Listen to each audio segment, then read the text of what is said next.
कल शाम को ही राहुल गांधी जी ने कांग्रेस पार्टी की जो सामाजिक न्याय और सामाजिक सशक्तिकरण को लेकर एजेंडा रहा है और ये जो गारंटियां हमने दी थी सामाजिक न्याय को लेकर 2024 के लोकसभा चुनाव के समय, उस पर उन्होंने आपको अवगत कराया।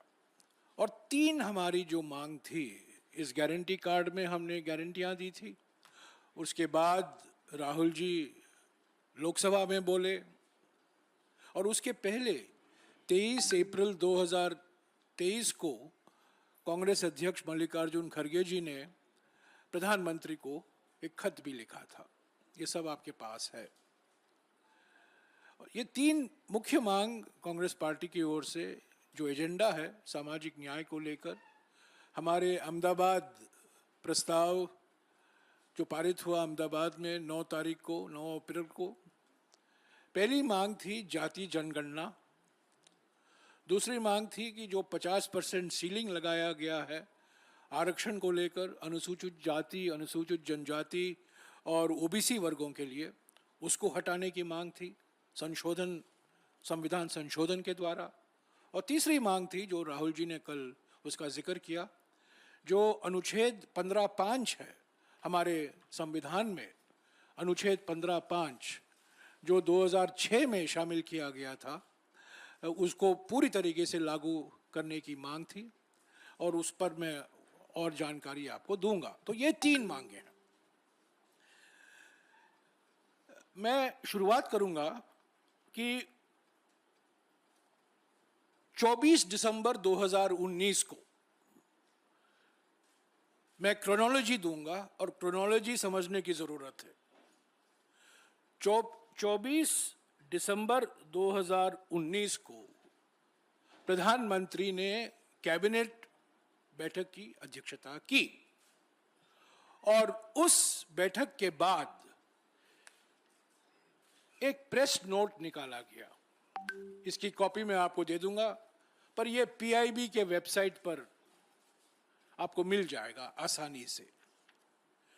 24 दिसंबर 2019 और शुरुआत में प्रेस रिलीज कहता है, the union cabinet chaired by the Prime Minister Shri Narendra Modi has approved the proposal for conducting Census of India 2021 at the cost of rupees 8,254 crores।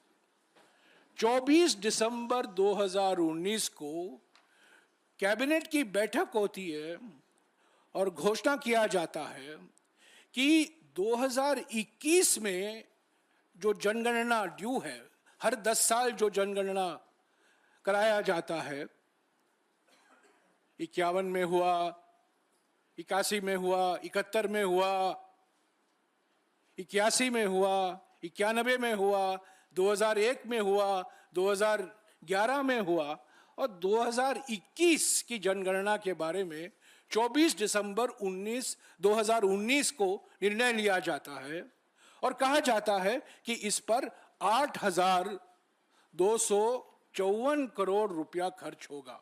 और विस्तार से इस जनगणना की डिटेल दी गई है, कैसे किया जाएगा, कौन करेगा, कितने एन्यूमरेटर रहेंगे, क्या क्या जानकारी हासिल की जाएगी 2021 की जनगणना में।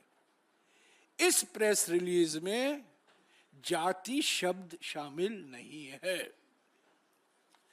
ये 3 चीज शामिल है, हाउस लिस्टिंग यानी कि घर लिस्टिंग, हाउसिंग सेंसस यानी कि कितने घर हैं, कितने लोग रहते हैं, कौन कौन रहते हैं, और पॉपुलेशन एन्यूमरेशन यानी कि जनसंख्या कितनी है। यही 3 बातों का जिक्र किया गया है। ये कांग्रेस पार्टी का कोई दस्तावेज नहीं है, ये पीआईबी का प्रेस रिलीज है 24 दिसंबर 2019 का, 6 साल पहले। सब लोग जानते हैं कि ये जनगणना नहीं कराया गया। अब तक 6 साल हो गए हैं और अचानक अप्रत्याशित तरीके से कल सरकार की ओर से घोषणा हुई कि अगले जनगणना में जाति भी शामिल होगा।